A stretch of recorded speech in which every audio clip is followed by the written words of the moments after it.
Hi everyone, my name is Nicole Miyuki and this is Let's Make Art, and we letter a new project together every week. And we are doing a fun one where we're making this cute little banner. Aww. So there are a lot of different supplies for this one. If you have our lettering subscription box for March, you will get all the supplies included. And what that is we're gonna be using, you can use any brush pen that you have, or even if you wanna use a Sharpie, but I'm gonna be using the Prussian Blue Ecoline brush pen.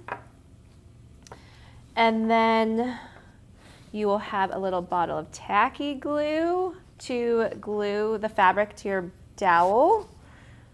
Oh, hair, you won't have that in yours, I promise.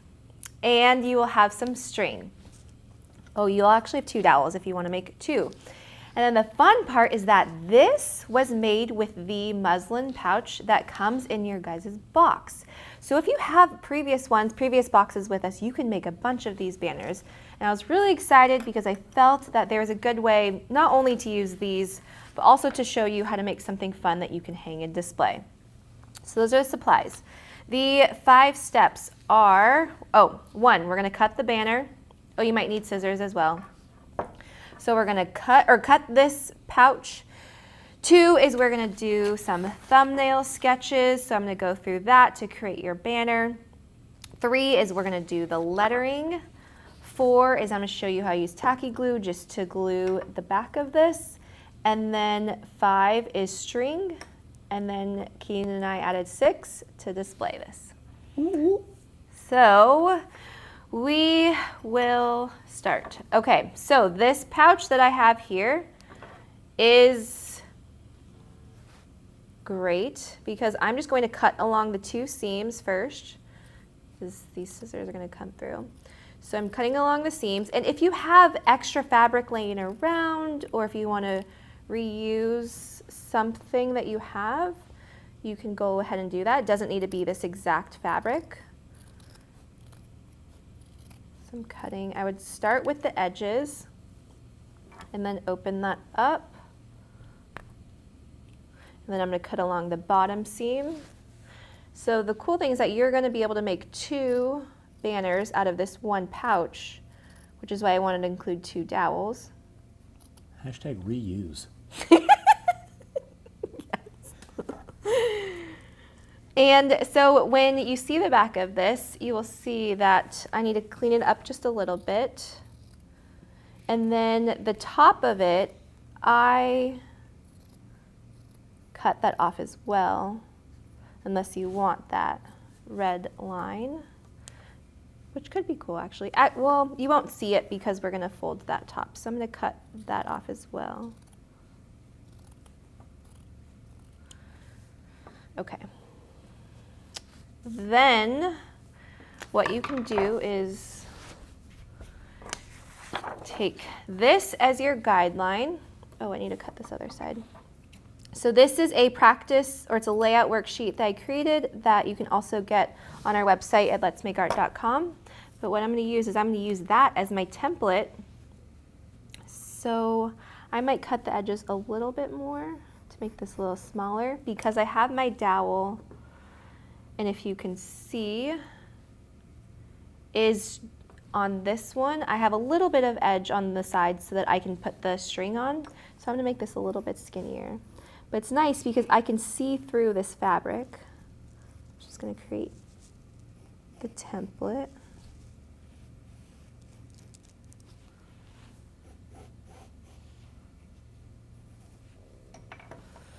And then cut that out.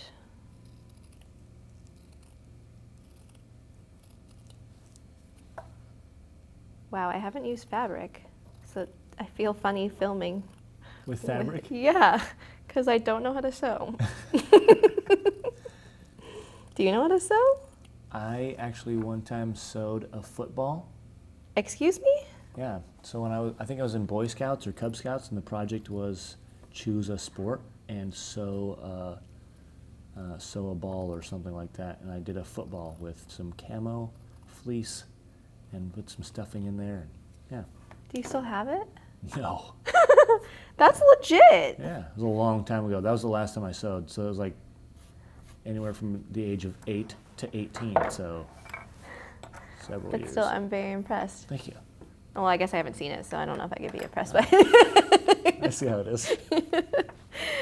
Okay, so that way now I have my shape. So I decided to make it a banner like that, but you can also, I just want to show, if you do the inverted version, is you can have it also be a banner that's like that as well. So that's another option. If I you, like that inverted one a lot. Yeah? Yeah. Just got really I excited. did get excited. I was actually going to ask you about that. Oh, well, I read your mind. So you can do it like that if you'd like as well. Okay.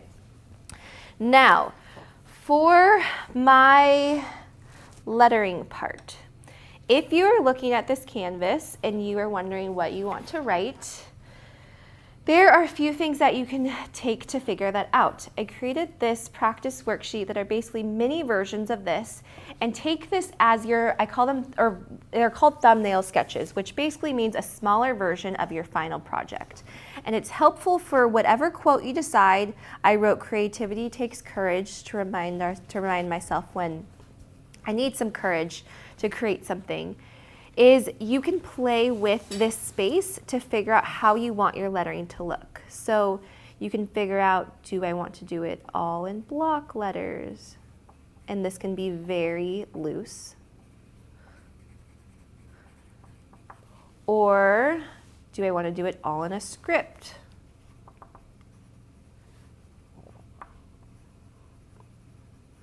And if you have a longer quote, it's helpful to figure out if maybe you have each word on a line and go all the way down, or just use the space visually as your time to experiment what you gravitate towards.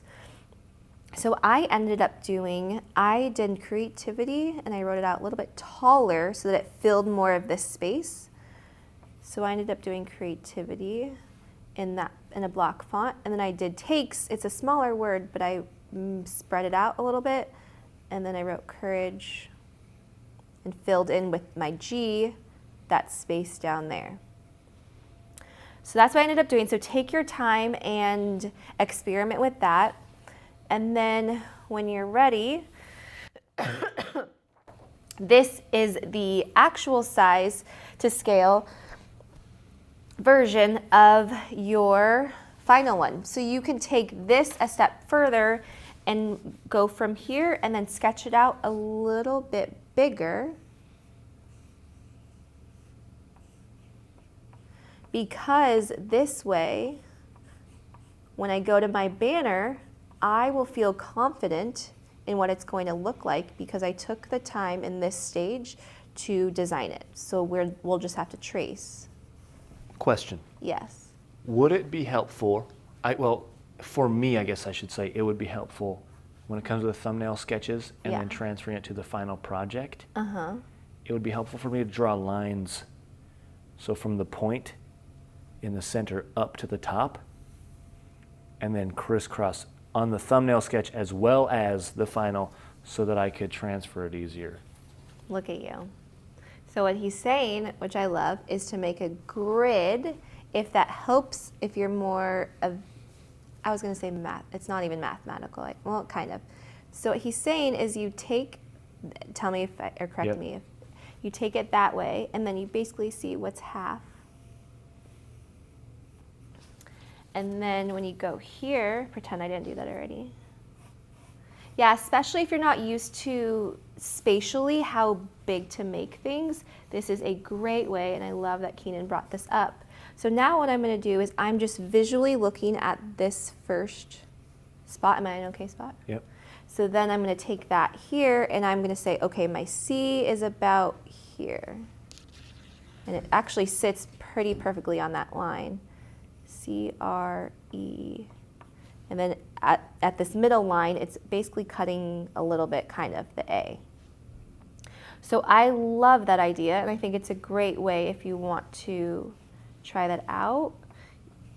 So when I did that, I realized, and if this happens to you as well, if it's got a little bit cramped right here, so that's okay. I'm just going to erase it. This is why we're doing it in pencil. And I'm just going to move my letters over a little bit and then maybe squish them a little bit, because I did that kind of rough, so it's not exact, but what I need to do is I need to make my letters a little bit more squished and oval to fit this long word. And then I realized I curved the T just to add a little cool swoosh to it. Creativity. And then, yeah, so now I can look and I'm doing the same thing as I'm taking this part of it and I'm going to draw that. Which actually in art school, an assignment I remember is to take, which you can also do it with lettering, but you visually draw something upside down. So it forces you to not look at that as an E, and it forces me to see that as a shape that I'm drawing. And that's an E, and that's not an E, that's just a circle, and that's a shape like that. Oh, interesting. That goes like that. So then it really forces you to look at things not as letters, but as lines and shapes, which is basically what art is. Isn't that cool? That is cool. So then when you flip it, yeah, and that's a good baseline. But that's another cool exercise. Maybe, I feel like that would be really, well, it's more of a drawing technique. But maybe that's a good idea for a future thing. Oh, but I guess I drew it too low. Creativity takes courage. Okay, so once you have that all laid out, you have a few options to practice.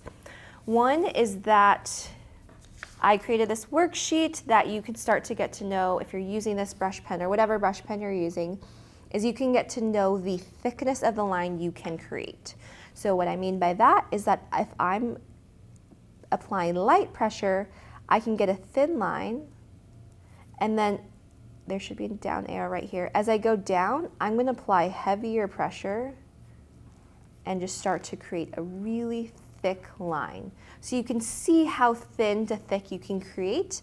And I wanted you to practice that because when you're looking at this example, is you could dictate how thick you want your lines to be. If you want this to be a very thick lettering and really bold, just apply more pressure. If you want it to be more dainty and thinner, apply lighter pressure. Did I say that right? Yes. Okay.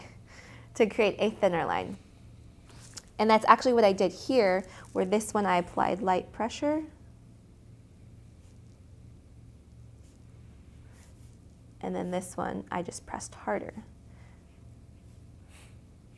So it's less, and you can still think about the thin on the up, thick on the down if you've been practicing lettering with us. But don't worry so much about that because you don't have to in this instance if you don't want to. The other thing is that in addition to practicing, if you want to take time to do that, you can also practice on your final one and basically trace over this. If you're a little bit nervous to go for it on your final one, which I totally understand, I wanted to incorporate different ways to help you gain that confidence. So if you want to trace over like this and get to know your brush pen, you can do that. Okay, I'm not going to do the whole thing, or I might have to. So if you don't, I just need to draw this darker because I want to be able to see it underneath or see it through there we go, that's better. Okay, now for the lettering on the fabric, I'm going to tape this down. I'm using blue painter's tape. Tape this guy down. I usually don't tape whenever I tape things down, go wild on taping every single side, but in this instance I'm going to because this fabric, you want to try and avoid it moving around. So tape that down. You also can use a light box if you have one as well, but the beautiful thing about this fabric is that it's thin enough that it still works great. I might need to even might go a little crazy. Let's not waste too much tape. Every time I wrap gifts, it ends up being mostly tape. Why? I don't know, it's so satisfying to rip the tape off, and it's also very difficult for the person to open, and I find that funny for some reason, so. Just imagine that. Yeah. Well, I get to witness it usually. Oh, that's true. Okay, so now, tell me, am I in a good spot? Now I'm simply tracing so I can see through, fake out. I know that lettering on fabric, lettering on anything different is super intimidating. I totally get it. So I forgot to say at the beginning, before you even do this, help yourself out and just draw some strokes on fabric. That way it'll get those nerves out. You'll see it's okay. It's just like lettering on paper, just a little bit different, but you can do it. So take your time if you want to do that and do some scratch testing on that. But when I'm doing this, there is no really trick as far as if I'm doing anything different than when I'm lettering on paper. The only thing is that you will notice is it's actually pretty light, I guess I would say. So you have the option, if I think I went over this a few different times, if that line is too light, you can just go over it a little bit. And the reason why is because fabric is holy? Porous? What's the term I'm looking for? It's just fabric. But what I'm trying to say is that there's these little, it's not holes, but there's little, basically, because it's threads. Yes, I'm thinking of a different term, but I can't remember the word. I would just say paper is more of a... Solid. Shoot, I don't know. What is the word, guys? Help us out. Because they helped us with topography. Topography. When I didn't know what that was. But I swear, okay, so what I'm trying to say is that it's not as solid, so when you have this, you can see the little holes to me, but I guess they're not. Does it bleed? We will see. I'm not pressing super ridiculously hard, but even if it did, it'd be okay. So you can go and decide, do you want to make this a little bit darker, a more solid line? Let me see what Steve says about fabric. Okay, what's the term? Steve? Oh. Yeah, this is Steve. His thesaurus, this thesaurus. So again, I'm just tracing over, takes. You can also use different colors if you don't want to do it all in blue. So for here, the one thing that you will notice is I'm going slow. Again, I'm taking it stroke by stroke. And that's also because if I go too fast, the brush pen will get caught on it and then you might accidentally squirt. Not squirt, that's not the right word. Squirm, I don't know what. Squiggle? Squiggle? Wiggle? Wiggle. Wiggle. I don't know. Across the banner. So on this one even more actually, you can really see where I pressed and created the thick downstroke. So I'm just gonna go back over my thin spots and darken that up and thicken it up a little bit. So again, you can dictate how thick you want these lines to be, not only by the amount of pressure actually, but if you just go over it a few more times, you can thicken that line up.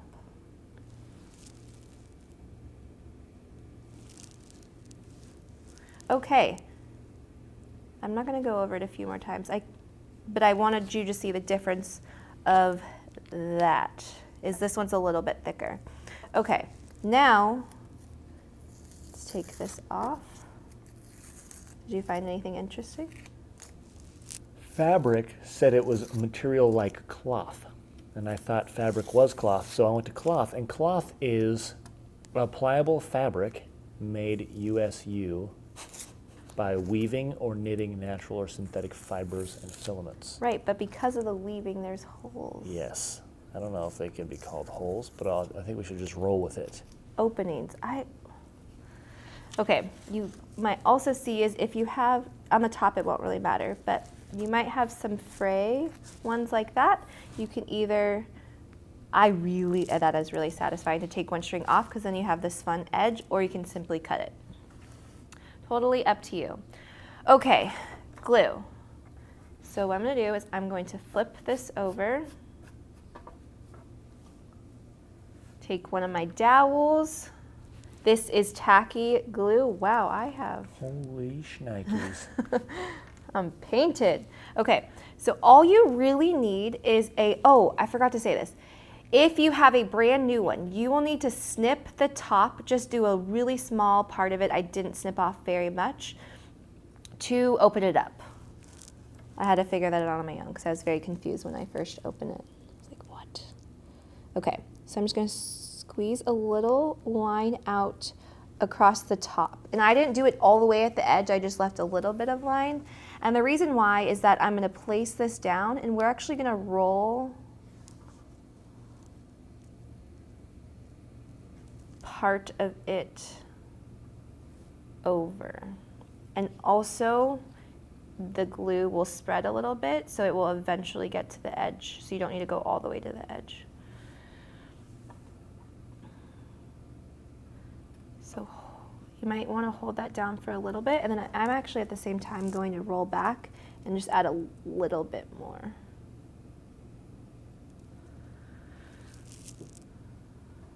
So this is your personal preference as far as how far you want it to go. So when you're looking at this, I lined it pretty well, and gosh, I'm sorry, I forgot to mention this, I drew this dotted line to show that that won't be visible, and that's what now you guys can see, that's the part that we're folding back over. My bad. So that is why it's pretty centered.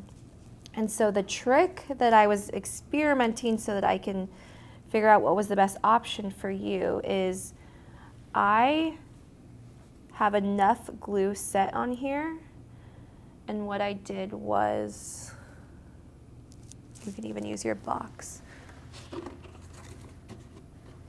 This is the watercolor box. Is you just need something heavy. It could be I use books at home. Yeah, because who reads books anymore? It's all on the internet now. I read books. You read a book. I'm just kidding. Is that way I'm going to leave it. I left mine overnight, but that's really excessive actually. You could probably just leave it for maybe 20 minutes. But that way it sets in place, because if I were to let it go, it might roll back. I have a lot going on right here. Yeah. So we are going to pause for a few minutes just so that I can show you. Or do I not have time to do that? It's 3 o'clock. Okay, I do not have time to do that. So that is what would happen. Pretend that that's there, because it stayed okay. Nice. What if you used your finished one? Oh yeah. Well, I already did, but yeah. I can just do this, it's fine, it works. Perfect. We're good. So I would probably pause, or I would take a little bit of time and then come back with us. But you will also have a colored, well, this one's white, but some of you might have colored thread. It's just regular thread. If you have, you could use string, you can use anything that you have. And what I did, I realized I didn't explain this, is, I'll do it on this side first. Is that better to see? After, if you push the whole thing to the right.